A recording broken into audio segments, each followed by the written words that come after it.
Hi, Hugh Joseph here. The next point about the narrative of Jesus walking on the water is about truth and love. Jesus is coming to the disciples walking on a stormy sea. Probably gale force winds, judging by the amount of time they were battling against the waves to get 4 miles. So they're battling against the waves. There's the sound of the waves crashing against the boat. There's the sound of the oars, all of the pandemonium going on. And yet, somehow, they can hear Jesus' voice, even though he's upwind of them, which means that the wind is blowing his voice away from the boat. If you've ever been in a boat in stormy waters, and I have, lots of people have, it's very, very difficult to hear anything at all, yet alone somebody upwind of you in another boat.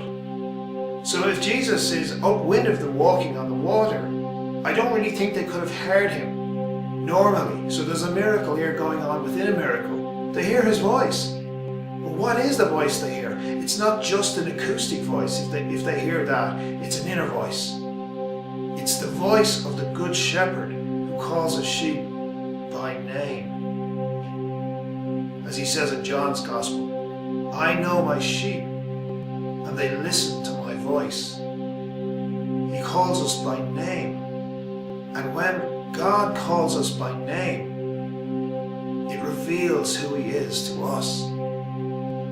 It reveals the truth of who he is and who we are, because we find our true identity in God through Jesus Christ. So truth and love, there's no such thing as a one-sided sheet of paper. The other side of love is truth. Love always reveals the truth about something. That's why the primordial sin, if you like, is the lie. That's why Satan is the father of lies. Every sin at its root is a lie. It's a lie about what will make us happy, because we find out it doesn't. But God always reveals the truth. And an example I heard was of a child. You know, if a child starts saying 2 and 2 is 5, initially it might seem funny. But after a while you become concerned if the child persisted in that over the years, and you'd start to correct the child, because it would have repercussions on the child's life in terms of taking money that wasn't theirs or giving away money that wasn't theirs. So you'd start to correct them. It wouldn't be funny anymore. The loving thing to do would be to reveal the truth. And if it's loving to reveal the truth about something like that, how much more loving is it for you and I to reveal the truth about our destiny? And we're commissioned to do that in every circumstance, to reveal to others the truth about their destiny and about God's call in their lives. And sometimes it's not a popular thing to do, but we're called to do it. So God reveals the truth about himself and about ourselves by calling us by name. And he's calling Peter by name, he's calling the disciples by name, and they hear his voice. Have you ever seen a child in the shopping mall who suddenly loses his mother? I mean, the alarm and the face, the change in the face, the sense of alarm that they're lost, that they've lost a mother, the panic that comes over them. I remember it happening to me when I was a child, and they're looking for their mother. And then they hear the voice of the mother, comes back to find them, and it's not so much the words that are said, they just hear the voice and they know who it is. It just hits them right in the dead center of their heart. But it's like that when the Good Shepherd calls us, he's even more powerful. So love always reveals the truth. Now, what can we take from this?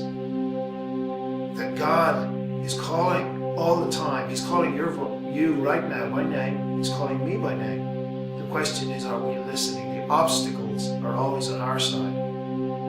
He's calling us by name. Can we hear him? And the beautiful thing about a life of prayer is when you enter into that life of prayer, you begin to hear the voice of the Lord. You hear the voice of the beloved. Slowly but surely, that voice becomes recognizable.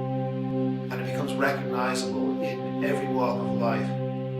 This morning I drove to work and I parked dead center in front of a tree that was beautiful. Even though it didn't have any leaves on it at this time of year, it had a beauty. And it was like it was speaking to me, but it wasn't the tree. It was the Lord behind the tree saying, this is an I love you from me to you.